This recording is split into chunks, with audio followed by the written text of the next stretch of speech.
Hello అండి. Hi అండి.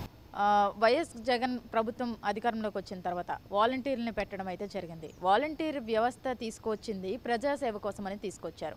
ఎందుకంటే ప్రజలు వచ్చి అన్ని పనులు చేసుకోలేరు కాబట్టి వీళ్ళే వాళ్ళ దగ్గరికెళ్ళి పింఛన్లు ఇవ్వడం ఇలాంటివి చేయడం అయితే ప్రజాసేవకైతే ఉపయోగిస్తున్నారు. కానీ ఈ మధ్య జగన్ వాలంటీర్‌ని తన సొంత పనులకు కూడా యూజ్ చేసుకోవడం అనేది అనే పరిస్థితి అయితే కనిపిస్తుంది. దాని గురించి ఏమంటారు మీరు? ఒకటి, ఈ వ్యవస్థ అనేది ప్రజల కోసం పనిచేయాలి.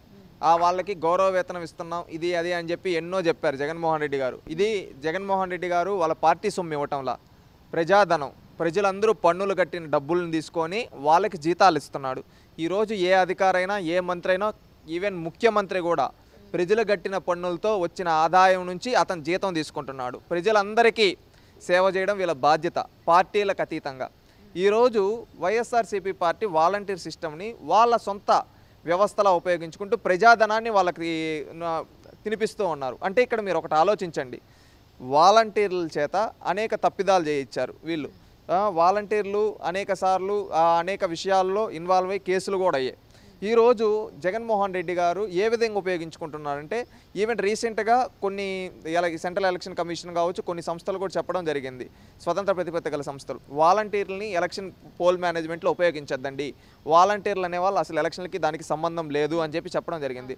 ఇప్పుడు ఈ వాలంటీర్లని ఏ విధంగా చేస్తున్నారు తెలుసా? వీళ్ళు 50 ఏళ్ళకి ఒక గ్రూప్ పెట్టుకో ఉంటారు. ఆ గ్రూప్లో, వాట్సాప్ గ్రూపుల్లో ఇప్పుడు తెలుగుదేశం వాళ్ళని, అదేవిధంగా జనసేన వాళ్ళని అడ్మిన్స్గా లేకుండా నార్మల్గా ఎవరైతే వైఎస్ఆర్సీపీ పార్టీ నాయకులు, లోకల్ లీడర్లు ఉంటారో ఆ లోకల్ లీడర్ని దాంట్లో యాడ్ చేసి వాళ్ళకి అడ్మిన్ యాక్సెస్ ఇచ్చి అవుటి చేత వైఎస్ఆర్సీపీ నాయకుల కంటెంట్ దాంట్లో పుష్ చేపిస్తున్నారు న్యూట్రల్స్కి వీళ్ళకి వెళ్ళడానికి. ఇక్కడ ఒకటి గుర్తుపెట్టి, కొంతమంది తెలుగుదేశం వాళ్ళని వీళ్ళని రిమూవ్ చేస్తున్నారు ఆ గ్రూప్స్ నుంచి. అంటే మీరు ఒకటి ఆలోచించుకోండి, వాలంటీర్ పని ఏంటి? ప్రజల ధనం నువ్వు తీసుకుంటున్నావు, ప్రజలకి సేవ చేయడం నీ బాధ్యత, నీకు ఇచ్చిన రూలు. నువ్వు వైఎస్ఆర్సీపీ పార్టీకి ఎందుకు చేస్తావు? నీకు వైఎస్ఆర్సీపీ పార్టీ జీతం ఇవ్వటం లేదు కదా. ఈరోజు కొంతమంది ఈ తప్పిదాలు చేసే వాళ్ళు కూడా ఆలోచించండి ఒకసారి, మీ జీవితాన్ని రిస్క్లో పెడుతున్నాడు.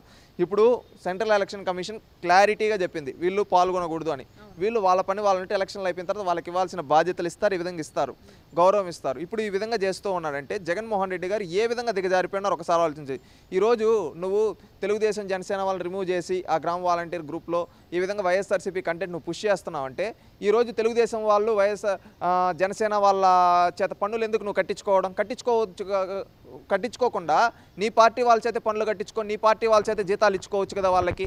ఇక్కడ చూడండి, ఒకటి క్లారిటీగా మీరు గమనిస్తే జగన్మోహన్ రెడ్డి గారి యొక్క వక్రబుద్ధి బయటపడింది. ఈయన దొంగ అని అందరూ అంటూ ఉంటారు. ఎందుకని దొంగ అంటారంటే అండి, ఈయన పైన దాదాపు 16,000 కోట్లు పైగా తినేశాడు అని చెప్పి ఆరోపణలు ఉన్నాయి. 43,000 కోట్లు తిన్నాడు అని with proof CBI charge sheet ఉంది. 1,00,000 కోట్లు తినేశాడనే ఆరోపణ ఉంది. ఏంటి?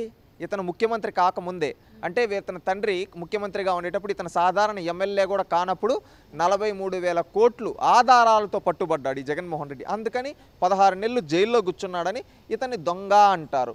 ఈరోజు ఆయన అలవాట్లలాగా రాష్ట్రంలో ఇంకా ప్రజలందరూ మామూలుగా ఉన్నారు, వీళ్ళను కూడా దొంగల్లా చేస్తే ఇది దొంగల రాజ్యం అయిపోతుంది. ఈ దొంగల రాజ్యానికి నేను దొంగ నాయకుడిని, నేను రాజునవుతానన్నట్టుంది జగన్మోహన్ రెడ్డి చేసే చేష్టాలు. ఎందుకంటే ఈరోజు వాలంటీర్లందరినీ కూడా ఏదో ఒక కేసుల్లో ఈ విధంగా ఇరికిచ్చేసి ఈ విధంగా వాళ్ళందరినీ దొంగల్లా చూపించేస్తే అప్పుడు అందరూ ఏమనుకుంటారు, నేనైతేనే వీళ్ళకి సేఫ్ అనే మోడ్లోకి వచ్చేస్తారనే దురుద్దేశంతో ఈ విధంగా దిగజారిపోయి చేస్తున్నాడు. ఇది నిజంగా చాలా తప్పిదమండి. ఎందుకంటే జగన్మోహన్ రెడ్డి గారు మాటలు నమ్మద్దండి వైఎస్ఆర్సీపీ వాలంటీర్లారా, కార్యకర్తలారా. ఎందుకంటే ఈ జగన్మోహన్ రెడ్డి అందరినీ జైలుకు పంపిస్తాడు. ఎందుకంటే ఈ మాట అనాల్సి వస్తూ ఉందంటే, గతంలో రాజశేఖర్ రెడ్డి హయాంలో ఐఏఎస్ అధికారులుగా, ఐపీఎస్ అధికారులుగా ఉన్న చాలామంది వ్యక్తుల్ని ఈ జగన్మోహన్ రెడ్డి ఏం చేశాడంటే తన స్వార్థం కోసం వాడుకొని వాళ్ళని జైలుకు పంపించాడు. ఈవెన్ రాజశేఖర్ రెడ్డి పేరును కూడా ఛార్జ్ షీట్లో చేర్పించిన వ్యక్తి ఎవరంటే ఈ జగన్మోహన్ రెడ్డి గారు. ఏ విధంగా అంటే, అప్పుడు మీరు ఈ విధంగా అవినీతి ఆరోపణలు చేశారు, నాకేం సంబంధం, నేను మంత్రిని కాదు, ముఖ్యమంత్రిని, అప్పుడు ముఖ్యమంత్రి చెప్పుంటేనే కదా చేసేది అని చెప్పి సాక్షాత్తు తన తండ్రినే ఈ విధంగా చేయించిన వ్యక్తి ఎవరు? ఇతను. దీన్ని బట్టి మనం చూస్తే జగన్మోహన్ రెడ్డి ఎలాంటి వాడో అందరూ ఆలోచిస్తారని నేను అనుకుంటూ ఉన్నాను.